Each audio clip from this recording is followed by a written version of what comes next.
voit dans votre film. L'Épouvantail est un film curieux de la part de ce citadin qui part d'un seul coup filmer à la campagne des petites gens. Comment vous expliquez ça?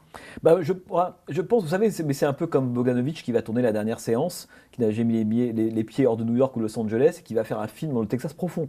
Hein, je pense qu'il y a aussi cette espèce de fantasme et de désir d'aller voir.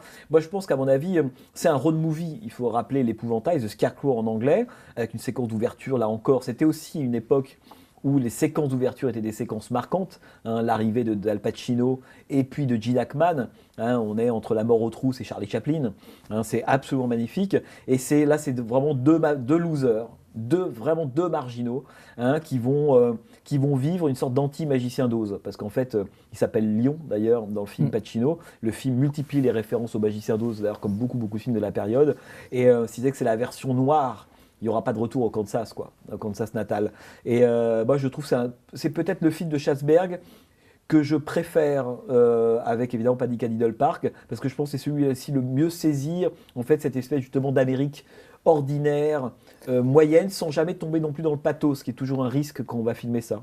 Vous auriez pu les interviewer pour We Blew It, les deux personnages de The Scarecrow? Ah bah absolument. Absolument, mais j'aurais pu en interviewer tellement. Mais en même temps, le We Blew It n'était jamais un jugement, parce que, encore une fois, en fonction de ce qu'on faisait à l'époque, encore une fois, ceux qui étaient au Vietnam n'ont pas vécu la même période que ceux qui étaient à Haight-Ashbury, San Francisco. Ça veut dire que les années 70, alors c'est commode, les années 70, la contre-culture, mais en fonction de ce qu'on faisait à l'époque, du niveau social qu'on avait, de l'endroit où on était, c'est-à-dire que quand on était en 68, je sais pas, au milieu de l'Oklahoma ou du Kansas ou à New York, on vivait pas la même période.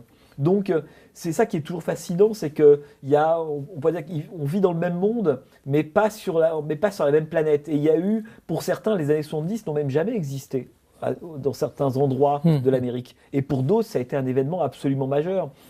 Pour d'autres, ça a été quelque chose de formidable d'un point de vue politique, esthétique, artistique.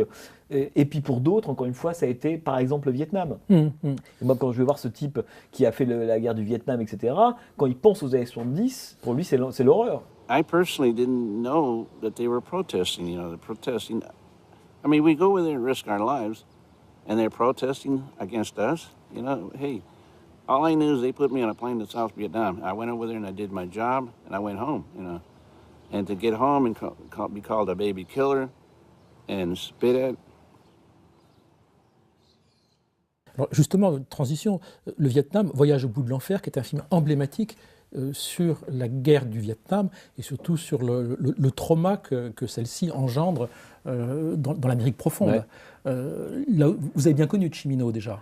Oui, j'ai bien connu Cimino. En fait, j'avais écrit pour lui un article à l'époque pour les Cahiers, qui était devenu un livre en fait qu'on avait fait tous les deux, parce que quand j'étais allé le voir, Cimino, on était en 2010-2011, il avait complètement disparu des radars critiques. Plus personne ne s'y intéressait, plus personne ne savait où était Michael Cimino. Et donc j'avais mis du temps à retrouver en fait sa trace, et je l'avais rencontré. C'est un homme très particulier, Cimino, hein. Grand cinéphile, grand fanatique à la fois de John Ford, de King Vidor et de Visconti. Et de Peckinpah, c'était un peu son carré d'as, on pourrait dire. Et il m'avait proposé à l'époque de faire un voyage avec lui aux États-Unis pendant une semaine sur les lieux de tournage de certains de ses films. Il m'avait dit, je veux bien vous voir tous les jours pendant 8 jours, mais on ne va pas faire ça à une pizza à Los Angeles. Il m'avait dit exactement, pour que vous compreniez mes films, il faut que vous preniez la route avec moi. Donc c'est ce que j'avais fait avec lui. Mais moi, Cimino, c'est un cinéaste qui est très particulier parce que à la fois il appartient aux années 70, mais il ne leur appartient pas totalement. Il faut rappeler que Cimino est quelqu'un qui vient de la côte Est, qui va faire son premier film en 1974, Le Quart d'Ardeur. Mais à l'époque, il est complètement hors de la bulle du Nouvel Hollywood parce qu'il va chercher Clint Eastwood, qui à l'époque est un acteur totalement honni par les cinéastes progressistes. Personne ne va chercher Clint Eastwood, la star déclarée fasciste par Pauline Kael, New Yorker. Or, Cimino a toujours eu ce côté, le vrai maverick. Pour le coup, le vrai anachronique, c'est Michael Cimino. Lui, il va chercher au moment du Nouvel Hollywood Clint Eastwood pour faire ce film-là. Il aide à coécrire le scénario de Magnum Force d'ailleurs, et il va faire Voyage au bout de l'enfer, qui encore une fois est un film anachronique par rapport à l'Amérique de cette époque-là, qui est d'ailleurs moins un film sur la guerre. Je pense que c'est pas tant ce qui intéresse Michael Cimino. Il l'a souvent répété.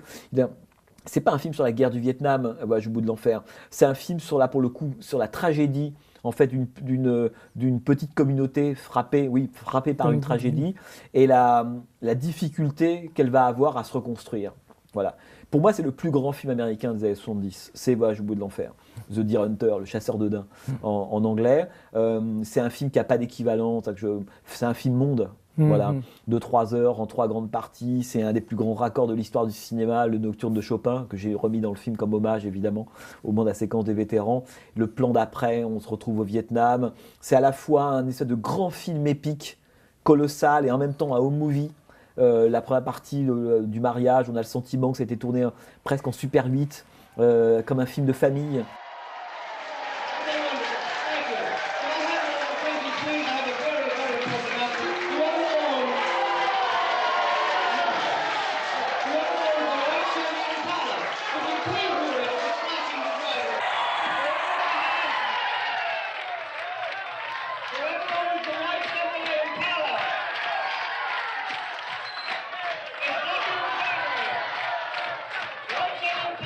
Pour moi, c'est le plus grand film américain de la période. Est-ce que c'est un film cathartique dans la mesure où, dès qu'il y a une tragédie qui arrive aux États-Unis, ils en font un film relativement rapidement?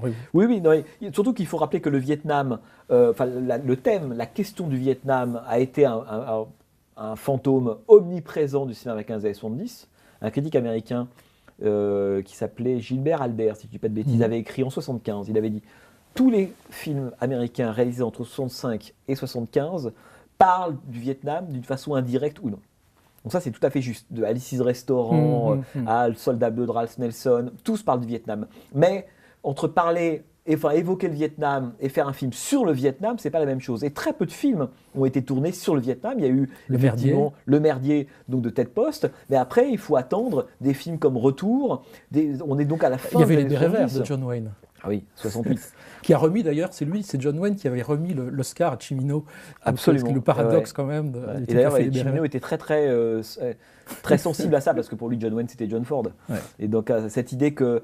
mais c'est presque une ironie de l'histoire, à savoir que John Wayne, l'acteur de Ford, donne l'Oscar à Cimino, fordien, convaincu, dont tout le cinéma a été de se dire comment est-ce qu'on reprend la ligne de John Ford, sachant qu'il y a eu les années 70 au milieu.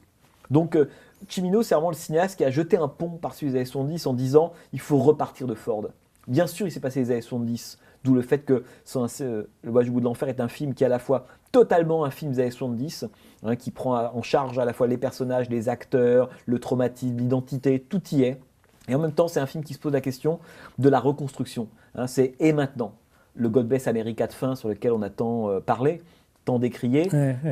Cimino a toujours dit c'est pas un chant de gloire à l'Amérique, c'est comment cette petite chanson va pouvoir permettre à cette communauté désossée, détruite par la mort des siens, peut-être de se recréer. Et souvenez-vous, l'image s'arrête au moment où les vers s'entrechoquent, où se réunissent, arrêt sur image, qui est quand même voilà.